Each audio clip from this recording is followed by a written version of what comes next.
వీరయ్యకు నాన్నవారంటూ ఎవ్వరూ లేరు. పొట్టకూటి కోసం ఊరూరు తిరుగుతూ, దొరికిన పని చేసుకుంటూ కాలం గడిపేవాడు. ఇక రాత్రి వేళల్లో ఆ పరమశివుడే దిక్కని దగ్గర్లో ఉండే శివాలయాల్లో తలదాచుకునేవాడు. అలా రోజులు సాగుతున్నాయి. ఒకరోజు రాత్రి వీరయ్య 498, 499, 500. అయ్యా శివయ్య! ఇన్ని రోజులు నీ గుడిలో నాకు ఆశ్రయం ఇచ్చావు. అందుకు నీకు ఎంతో రుణపడి ఉంటాను. కానీ తండ్రి, ఇంకెన్నాళ్ళిలా ఊర్లు పట్టుకు తిరగాలి? అందుకే నేను కష్టపడి దాచుకున్న ఈ డబ్బులతో ఏదో ఒక ఊరిలో ఒక చిన్న ఇల్లు కొనుక్కుందాం అనుకుంటున్నా. ఇక రేపటి నుండి ఈ వీరయ్యకు తలదాచుకోవడానికి ఒక ఇల్లు, చెప్పుకోవడానికి ఒక ఊరు ఉంటుంది. అని సంతోషంగా ఆ పరమశివుడితో చెప్పుకున్నాడు. అలా తెల్లవారగానే వీరయ్య తాను ఉండడానికి అనుకూలమైన ఊరి కోసం వెతుక్కుంటూ వెళ్ళాడు. అలా చాలా ఊర్లు తిరిగాక శివపురమనే ఊరు చేరుకున్నాడు. శివపురం. అబ్బా! ఈ ఊరు ఎంత ప్రశాంతంగా ఉంది. చుట్టూ పచ్చటి పొలాలు, ప్రశాంతమైన వాతావరణం. ఇటువంటి చోట నేను ఇల్లు కట్టుకుంటే ఎంతో బాగుంటుంది. అయితే నేనిప్పుడే ఈ ఊరి పెద్దని కలిసి ఇక్కడ ఏదైనా స్థలం అమ్మకానికి ఉందేమో అడుగుతాను. అని ఆలోచించిన వీరయ్య ఆ ఊరి పెద్దను వెతుక్కుంటూ వెళ్ళాడు. ఆ ఊరి పెద్ద గజపతి వర్మ. వీరయ్య అతన్ని కలుసుకుని అతనితో ఇలా చెప్పాడు. అయ్యా! నా పేరు వీరయ్య. ఇన్నాళ్ళు దేశాంతరాలు తిరుగుతూ రెక్కలు ముక్కలు చేసుకుని కొంత డబ్బు సంపాదించుకున్నాను. మీ ఊరి ప్రశాంతత నాకు నచ్చింది. ఇక్కడ కాస్త స్థలం ఇప్పించగలిగితే ఇల్లు కట్టుకుని మీ ఊరివాడిగానే ఉండిపోతాను. మంచిది వీరయ్య. మీలా కష్టపడే మనస్తత్వం కలవారు మా ఊరిలో ఉంటే మాకు సంతోషమే. నువ్వు స్థలం కావాలంటున్నావు కదా! అయితే ఈ శివాలయం వెనుక వీధిలో ఒక స్థలం అమ్మకానికి ఉంది. ఆ స్థలం చూపిస్తాను. నీకు నచ్చితే కొనుక్కో. అని గజపతి వర్మ చెప్పాడు. అంతలో అక్కడకు చలపతి అనే వ్యక్తి వచ్చి ఒరేయ్! నువ్వా? నీకెంత ధైర్యం ఉంటే నా దగ్గర డబ్బులు కాజేసి మళ్ళీ నా ఊరికే వస్తావురా? అని వీరయ్యను నిందించాడు. ఏమిటి చలపతి నువ్వు చెప్పేది? ఇతను నీ డబ్బు కాజేయడమేమిటి? ఇతని పేరు వీరయ్య. ఈ రోజే మన ఊరికొచ్చాడు. అయ్యా! వీడొక పెద్ద దొంగ.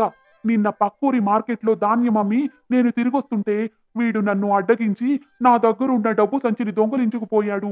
ఏడాదంతా కష్టపడి పంట పండిస్తే ఆ డబ్బు నా చేతికొచ్చింది. కానీ వీడు క్షణాల్లో దాన్ని దోచుకుపోయాడు.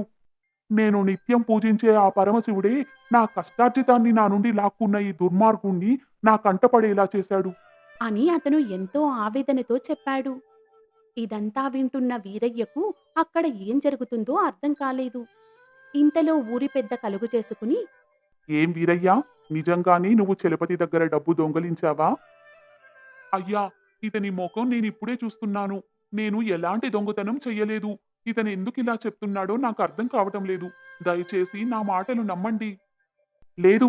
వీడు చెప్పేది పచ్చి అబద్ధం. వీడు నా దగ్గర దొంగలించింది నీలిరంగు సంచి. అందులో 500 కాసులున్నాయి. కావాలంటే మీరే అతన్ని అడగండి. అతని దగ్గర ఎంత డబ్బుందో అని. సరే వీరయ్య. అతను చెప్పింది నిజమో కాదో తెలియాలంటే ఒకసారి నీ దగ్గర ఉన్న ఆ డబ్బు సంచి చూపించు. అని చెప్పాడు. దాంతో వీరయ్య ఆ డబ్బు సంచిని చూపిస్తూ అయ్యా! అతను చెప్పినట్టుగానే ఇది నీలిరంగు సంచి. ఇందులో 500 కాసులున్నాయి. కానీ ఇది నా కష్టార్జితం. నేను ఎవరి దగ్గర దొంగలించలేదు. దయచేసి నా మాటలు నమ్మండి. అని ఎంతో దీనంగా చెప్పాడు. కానీ అతని మాటలు ఎవ్వరూ నమ్మలేదు. ఏం వీరయ్యా! ఇందాక నువ్వు చెప్పిన మాటలు నమ్మి నిన్ను మంచివాడనుకున్నాను. కానీ కళ్ళ ముందు ఇంత సాక్ష్యం కనిపిస్తుంటే ఇంకా నువ్వు చెప్పేది నమ్మమంటావా? అయినా నీకసలు ఎంత ధైర్యం లేకుంటే నువ్వు మా ఊరివాడి కష్టార్జితాన్ని దొంగలించి తిరిగి మా ఊరికే నివాసం కోసం వస్తావు? నీలాంటి వాళ్ళను ఊరికే వదిలిపెట్టకూడదు. నీకిప్పుడే తగిన శిక్ష వేస్తాను. అని చెప్పి వీరయ్యకు 100 కొరడా దెబ్బల శిక్ష విధించాడు. అలా వీరయ్య తన కష్టార్జితం కోల్పోవడంతో పాటు చెయ్యని తప్పుకి శిక్ష అనుభవించి ఎంతో బాధతో ఆ ఊరి నుండి బయటకు వచ్చాడు. అయ్యో భగవంతుడా! ఎందుకయ్యా నాకిలాంటి పరిస్థితి కల్పించావు? ఇన్నేళ్ల నుండి ఊరూరు తిరుగుతూ ఎంతో కష్టపడి సంపాదించుకున్న డబ్బును నా నుండి దూరం చేశావు. పైగా నా మీద దొంగనే ముద్ర వేశావు. ఇదేమైనా నీకు న్యాయంగా ఉందా? అని బాధపడుతున్న వీరయ్యకు ఏవో అరుపులు వినిపించాయి. ఎవరైనా ఉన్నారా? కాపాడండి! నన్ను రక్షించండి!" ఆ అరుపులు వినగానే వీరయ్య తన బాధను మర్చిపోయి ఆ శబ్దం వస్తున్న వైపు పరిగెత్తాడు. అక్కడ ఒక లోతైన బావిలో ఎంతో దీనస్థితిలో ఒక వ్యక్తి కనిపించాడు. అతన్ని చూడగానే వీరయ్య పక్కనే ఉన్న ఒక కర్ర సహాయంతో అతన్ని పైకి లాగాడు.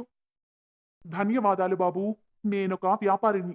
నిన్న పని మీద శివపురం వచ్చి తిరిగి ఇంటికి వెళ్తుండగా ప్రమాదవశాత్తు ఈ బావిలో పడిపోయాను. అప్పటి నుండి ఈ బావిలోనే ఉండిపోయాను. ఇప్పుడు నీ కారణంగా నేను బయటపడగలిగాను. లేదంటే నేనిక్కడే చనిపోయేవాణ్ణి. నిజంగా నువ్వు నా ప్రాణాలు కాపాడిన దేవుడివి. నీకు రుణపడి ఉంటాను. అయ్యా! అంత పెద్ద మాటలెందుకు? ఏదో మానవత్వంతో సాటి మనిషిగా నాకు చేతనైన సహాయం చేశాను. అంతే కదా! అన్నట్టు బాబూ, నిన్ను చూస్తుంటే ఏదో బాధలో ఉన్నట్టున్నావు. నీకు అభ్యంతరం లేకపోతే నీ సమస్యేమిటో చెప్పు. నాకు చేతనైన సహాయం చేస్తాను. అని అడిగాడు. అందుకు వీరయ్య జరిగిందంతా చెప్పాడు. అయ్యో! నిజంగానే నీకు చాలా అన్యాయం జరిగింది. సరే, నువ్వొక పని చెయ్యి. నువ్వు నాతో పాటు మా ఇంటికి రా. నాకు ఒక చెరుకు తోట ఉంది. దానిని నువ్వే చూసుకో. అందుకు నీకు జీతం కూడా ఇస్తాను. అని చెప్పాడు. దాంతో వీరయ్య వ్యాపారి వెంట వెళ్ళాడు. వ్యాపారి తను చెప్పినట్టుగానే వీరయ్యకు తన తోటలో పనిచ్చాడు. అలాగే అతనికి అన్ని వసతులు కల్పించి అతన్ని తన సొంత మనిషిలా చూసుకున్నాడు. అలా కొంతకాలం గడిచింది. ఒకరోజు వ్యాపారి కొడుకు విదేశాల్లో చదువు పూర్తి చేసుకుని తిరిగి ఇంటికి వచ్చాడు. ఆ సందర్భంగా వ్యాపారి తన స్నేహితులందరినీ పిలిచి వాళ్లకు విందు భోజనాలు ఏర్పాటు చేశాడు. ఆ తరువాత చాలా సమయం వాళ్ళు మాట్లాడుకుంటూ గడిపారు. అలా చీకటి పడడంతో ఆ రాత్రికి వాళ్ళందరూ అక్కడే ఉండిపోయారు. అర్ధరాత్రి వేళ అందరూ నిద్రపోతుండగా వ్యాపారి కొడుక్కి నిద్ర పట్టకపోవడంతో అతను అటూ ఇటూ తిరుగుతున్నాడు. అప్పుడు అతనికి గోడకు వేలాడుతున్న కత్తి కనిపించింది. అరె! ఇది మా తాతగారు వాడిన కత్తి కదా! ఇది ఇంకా అలానే ఉంది. ఎంత బాగుందో ఈ కత్తి. అని ఆ కత్తి తీసి గాలిలో అటూ ఇటూ తిప్పడం మొదలుపెట్టాడు. సరిగ్గా అదే సమయానికి మంచినీళ్ల కోసం వచ్చిన వ్యాపారి స్నేహితుడికి ఆ కత్తి తగలడంతో అతను అక్కడికక్కడే మరణించాడు. దాంతో భయపడిన వ్యాపారి కొడుకు పెద్దగా అరిచాడు. ఆ అరుపులు విని ముందుగా వీరయ్య అక్కడకు వచ్చాడు. ఆ తరువాత వ్యాపారి అతని స్నేహితుడు వచ్చారు. రక్తపు మడుగులో పడి ఉన్న స్నేహితుడిని చూసి వ్యాపారి కంగారు పడుతూ, ఏమైంది బాబూ? ఇతనెలా చనిపోయాడు? అసలు ఈ సమయంలో నువ్విక్కడేం చేస్తున్నావు? నాన్నా, అదేంటంటే ఆ! నేను, నేను మంచినీళ్లు తాగుదామని వచ్చాను. సరిగ్గా అప్పుడే అదిగో ఆ వీరయ్య అంకుల్‌ని ఈ కత్తితో పొడిచి చంపేశాడు. దాంతో భయం వేసి గట్టిగా అరిచాను. అంతే, అంతే జరిగింది నాన్నా. ఈ వీరయ్యే అంకుల్‌ని చంపేశాడు. అని చెప్పాడు. అది విన్న వీరయ్య కంగారు పడుతూ, అయ్యా! నేను హత్య చేయడమేంటి? నిజంగా నాకేమీ తెలియదు బాబూ. నేను కూడా మీలా శబ్దం విని వచ్చాను. అంతే. నేనీ హత్య చేయలేదు. నన్ను నమ్మండి బాబూ. నన్ను నమ్మండి. అని ఎంతో ప్రాధేయపడ్డాడు. నోర్ముయ్! ద్రోహి! ఎవ్వరూ లేని వాడివని నిన్ను ఇంటికి తీసుకువచ్చి నీకు ఆశ్రయమిస్తే నువ్వింత పని చేస్తావా? అయినా నీకు నా స్నేహితుడిని చంపాల్సిన అవసరం ఏముంది? మిత్రమా! నువ్వింకా వీడితో మాట్లాడుతున్నావేంటి? అన్యాయంగా మన స్నేహితుడి ప్రాణాలు తీసిన వీడికి ఇంకా బతికే అవకాశం లేదు. వెంటనే చంపేయ్ వీణ్ణి. లేదు మిత్రమా! నేనా పని చెయ్యలేను. ఒకప్పుడు వీడు నా ప్రాణాలు కాపాడాడు. ఆ కృతజ్ఞతతో వీణ్ణి ఇంట్లోకి తెచ్చిపెట్టుకున్నాను.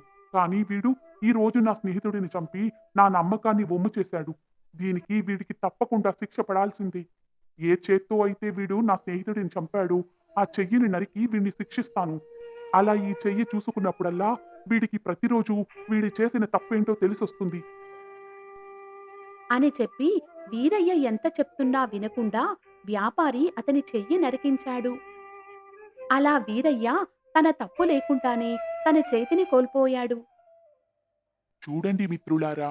తన ప్రమేయం లేకుండానే వీరయ్య హత్యానేరంలో చిక్కుకున్నాడు. తన కష్టార్జితాన్ని కోల్పోయి కూడా దొంగ అని నింద మోశాడు. ఈ కర్మఫలం ఎవరిది? నిజానిజాలు తెలుసుకోకుండా వీరయ్యను శిక్షించిన వ్యాపారిదా? వీరయ్యను దొంగ అని నిందించిన చలపతిదా? లేక వీరయ్యదా? ఇది తెలుసుకోవాలంటే కర్మ ఫలితం రెండవ భాగం చూడాల్సిందే. అలాగే మీకు ఈ కథ నచ్చితే ఛానల్‌ను సబ్స్క్రైబ్ చెయ్యండి.